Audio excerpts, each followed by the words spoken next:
ನಮಸ್ತೆ Karnataka digital book Kannada YouTube ಚಾನೆಲ್ಗೆ ಸ್ವಾಗತ ಸುಸ್ವಾಗತ. ವಿಷ್ಣು ಪುರಾಣದಲ್ಲಿ ಹೇಳಿರುವ ಈ ವಿಷಯವು ಪ್ರಸ್ತುತ ನಡೀತಾ ಇದೆ ಎಂದು ನಿಮಗೆ ಆಶ್ಚರ್ಯವನ್ನ ಉಂಟು ಮಾಡಬಹುದು. ಹೆಚ್ಚುತ್ತಾ ಇರುವ ಭೂತಾಪಮಾನದ ಬಗ್ಗೆ ವಿಷ್ಣು ಪುರಾಣದಲ್ಲಿ ಏನಂತ ಹೇಳಲಾಗಿದೆ ಗೊತ್ತಾ? ಕಲಿಯುಗ ಹೀಗೆ ಅಂತ್ಯವಾಗತ್ತೆ ಅಂತಾಗಿದೆ ವಿಷ್ಣು ಪುರಾಣ. ಹಾಗಾದ್ರೆ ಈಗ ಬಿಸಿಲ ಝಳಕ್ಕೂ ಆಮೇಲೆ ವಿಷ್ಣು ಪುರಾಣಕ್ಕೂ ಏನು ಸಂಬಂಧ?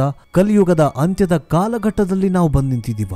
ಬನ್ನಿ ಈ ವಿಡಿಯೋದಲ್ಲಿ ಸಂಪೂರ್ಣವಾಗಿ ಮಾಹಿತಿಯನ್ನ ಪಡೆದುಕೊಳ್ತಾ ಹೋಗೋಣ. ವಿಡಿಯೋ ತುಂಬಾ ಇಂಟ್ರೆಸ್ಟಿಂಗ್ ಆಗಿರುತ್ತೆ, ಎಲ್ಲೂ ಕೂಡ ಸ್ಕಿಪ್ ಮಾಡದೆ ನೋಡಿ. ಮುಂದಿನ ದಿನಗಳಲ್ಲಿ ಎಂತಹ ಘನಘೋರ ದಿನಗಳನ್ನ ನಾವು ಕಾಣಲಿದ್ದೇವೆ ಗೊತ್ತಾ? ಒಂದು ನೀರಿನ ಬೆಲೆ ಒಂದು ಚಿನ್ನದ ಬೆಲೆಗಿಂತಲೂ ಕೂಡ ಹೆಚ್ಚಾಗತ್ತೆ. ಕುಡಿಯೋ ನೀರಿಗೂ ಉಸಿರಾಡೋ ಗಾಳಿಗೂ ಕೂಡ ದುಡ್ಡು ಕೊಟ್ಟು ಉಸಿರಾಡಬೇಕಾದ ಪರಿಸ್ಥಿತಿ ನಿರ್ಮಾಣವಾಗತ್ತಂತೆ. ಗಾಳಿಯನ್ನ ದುಡ್ಡು ಕೊಟ್ಟು ಪಡಿಬೇಕಾ? ಅದು ಕೂಡ ಕಾಲ ಬರತ್ತೆ ಅಂತ ವಿಷ್ಣು ಪುರಾಣ ಮತ್ತು ಕೆಲವೊಂದಿಷ್ಟು ಕಾಲಜ್ಞಾನಗಳಲ್ಲಿ ಬರೆದಿಡಲಾಗಿದೆ.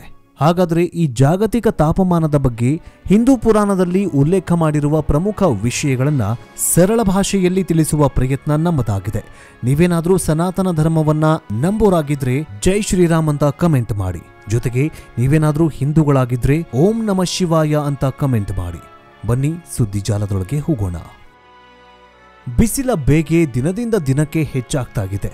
ಬಿಸಿಲಿನ ತಾಪಮಾನಕ್ಕೆ ಜನ ಪರದಾಡ್ತಿದ್ದಾರೆ. ಈ ಬಿಸಿ ಹೆಚ್ಚಾಗೋದಕ್ಕೆ ಕಾರಣ ಏನು?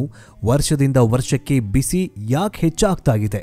ಈ ಪ್ರಶ್ನೆಗೆ ಉತ್ತರ ಹುಡುಕೋದಕ್ಕೆ ಹೊರಟ್ರೆ ಅದರ ಉತ್ತರ ವಿಷ್ಣು ಪುರಾಣದಲ್ಲಿ ಸಿಗುತ್ತೆ. ವಿಷ್ಣು ಪುರಾಣದಲ್ಲಿ ಕಲಿಯುಗ ಪರಿಸ್ಥಿತಿಯ ವಿವರಣೆ ಮತ್ತು ಪ್ರಳಯದ ಪರಿಸ್ಥಿತಿಯ ಬಗ್ಗೆ ಹೇಳಿರುವ ಬಗ್ಗೆ ನಿಮಗೆ ತಿಳಿದ್ರೆ ನೀವು ಆಶ್ಚರ್ಯಚಕಿತರಾಗ್ತೀರಿ. ಇಲ್ಲಿ ಕಲಿಯುಗದಲ್ಲಿ ನಡೀತಾ ಇರುವ ಘಟನೆಗಳನ್ನ ಹೇಳಲಾಗಿದೆ. ಅದು ಇಂದಿಗೂ ಕೂಡ ನಿಜವಾಗಿಯೂ ನಡೀತಾ ಇದೆ ಎಂಬುದು ನಿಮಗೆ ಅರ್ಥವಾಗುತ್ತೆ. ಹೆಚ್ಚುತ್ತಾ ಇರುವ ತಾಪಮಾನ ಮತ್ತು ಕಲಿಯುಗದ ಬಗ್ಗೆ ವಿಷ್ಣು ಪುರಾಣದಲ್ಲಿ ಏನಂತ ಬರೆಯಲಾಗಿದೆ ಅನ್ನೋದನ್ನ ವಿವರವಾಗಿ ಹೇಳ್ತೀವಿ ನೋಡಿ. ವಿಷ್ಣು ಪುರಾಣದಲ್ಲಿ ಕಲಿಯುಗವು ಅಂತ್ಯದವರೆಗೂ ಮುಂದುವರಿಯುತ್ತದೆ ಎಂದು ಹೇಳಲಾಗಿದೆ. ಪ್ರಪಂಚವು ದುರಂತದತ್ತ ಸಾಗಲಿದೆ. ವಿಷ್ಣುವು ಸೂರ್ಯನ ಕಿರಣಗಳಲ್ಲಿ ಲೀನವಾಗುವನು.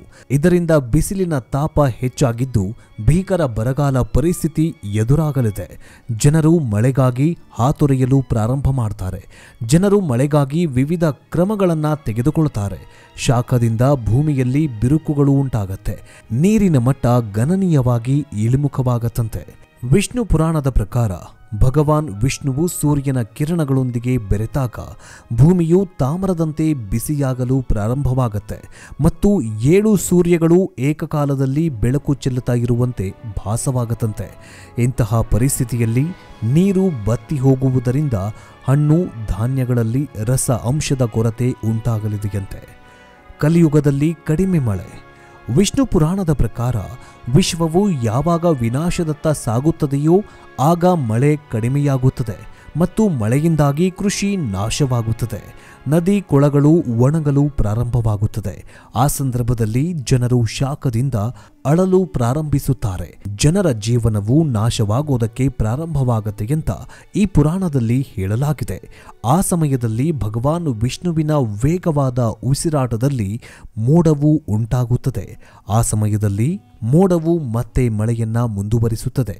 ಇದರಿಂದ ಪ್ರಳಯ ಉಂಟಾಗುತ್ತದೆ ಮತ್ತು ಇಡೀ ಸೃಷ್ಟಿಯು ಮುಳುಗಲು ಪ್ರಾರಂಭವಾಗುತ್ತದೆ ಅಂತ ವಿಷ್ಣು ಪುರಾಣದಲ್ಲಿ ಹೇಳಲಾಗಿದೆ. ಕಲಿಯುಗದಲ್ಲಿ ಆಯಸ್ಸು ಕಡಿಮೆಯಾಗುತ್ತದೆ. ವಿಷ್ಣು ಪುರಾಣದಲ್ಲಿ ಇನ್ನೂ ಅನೇಕ ವಿಷಯಗಳ ಕುರಿತು ಭವಿಷ್ಯವನ್ನ ನುಡಿಯಲಾಗಿದೆ. ವಿಷ್ಣು ಪುರಾಣದ ಪ್ರಕಾರ ಕಲಿಯುಗದಲ್ಲಿ ಅಧರ್ಮದ ಹೆಚ್ಚಳದಿಂದ ಜನರ ಆಯಸ್ಸು ಕಡಿಮೆಯಾಗತೊಡಗುತ್ತದೆ. ಜನರ ಸರಾಸರಿ ವಯಸ್ಸು 20 ವರ್ಷಕ್ಕೆ ಇಳಿಯುತ್ತದೆ.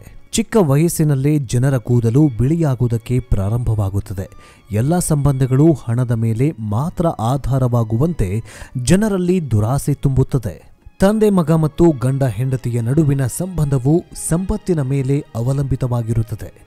ವಿಷ್ಣು ಪುರಾಣದ ಪ್ರಕಾರ ಕಲಿಯುಗದಲ್ಲಿ ಜನರು ತಮ್ಮ ಜೀವಮಾನದ ಗಳಿಕೆಯನ್ನ ಮನೆ ಕಟ್ಟಲು ನಿಯೋಗಿಸುತ್ತಾರೆ. ಕಲಿಯುಗದಲ್ಲಿ ವಿವಿಧ ರೀತಿಯ ತೆರಿಗೆಗಳನ್ನು ವಿಧಿಸಿ ಜನರಿಂದ ಹಣ ಸಂಗ್ರಹಿಸಲಾಗುತ್ತದೆ. ಈ ಸಮಯದಲ್ಲಿ ಒಬ್ಬ ವ್ಯಕ್ತಿಯು ತನ್ನ ಕೂದಲನ್ನ ತುಂಬಾ ಪ್ರೀತಿಸುತ್ತಾನೆ ಮತ್ತು ಅವನು ಹೆಚ್ಚಿನ ಗಮನವನ್ನ ನೀಡುತ್ತಾನೆ ಮತ್ತು ಅದರ ಮೇಕಪ್ಗಾಗಿ ಖರ್ಚು ಮಾಡ್ತಾನೆ. ಜನರು ತಮ್ಮ ಸೌಕರ್ಯಗಳನ್ನು ಸಾಲದ ಮೂಲಕ ಪೂರೈಸಲು ಪ್ರಯತ್ನ ಮಾಡ್ತಾರೆ. ಕಪಟಿಗಳು ತಮ್ಮದೇ ಆದ ಧರ್ಮ ಗ್ರಂಥಗಳು ಮತ್ತು ಧರ್ಮಗಳನ್ನು ರಚಿಸೋದಕ್ಕೆ ಪ್ರಾರಂಭಿಸುವ ಯುಗ ಇದು. ಜನರಲ್ಲಿ ನೈತಿಕತೆ ಮತ್ತು ಸತ್ಯದ ಕೊರತೆ ಇರುತ್ತದೆ ಅಂತ ವಿಷ್ಣು ಪುರಾಣದಲ್ಲಿ ಹೇಳಲಾಗಿದೆ.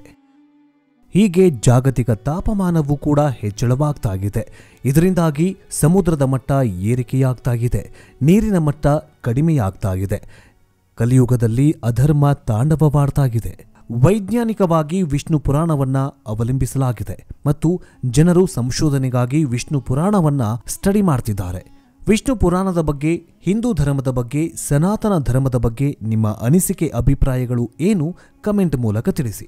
ಜೊತೆಗೆ ನಿಮ್ಮೂರು ಯಾವುದು, ಅಲ್ಲಿ ಹೇಗೆ ಬಿಸಿಲಿದೆ ಅನ್ನೋದನ್ನ ಕಮೆಂಟ್ ಮೂಲಕ ತಿಳಿಸಿ. ಮುಂದಿನ ವಿಡಿಯೋದಲ್ಲಿ ಸಿಗೋಣ. ಜೈ ಹಿಂದ್, ಜೈ ಕರ್ನಾಟಕ. ಎಲ್ಲರಿಗೂ ಶರಣು ಶರಣಾರ್ಥಿ. ಓಂ ನಮಃ ಶಿವಾಯ.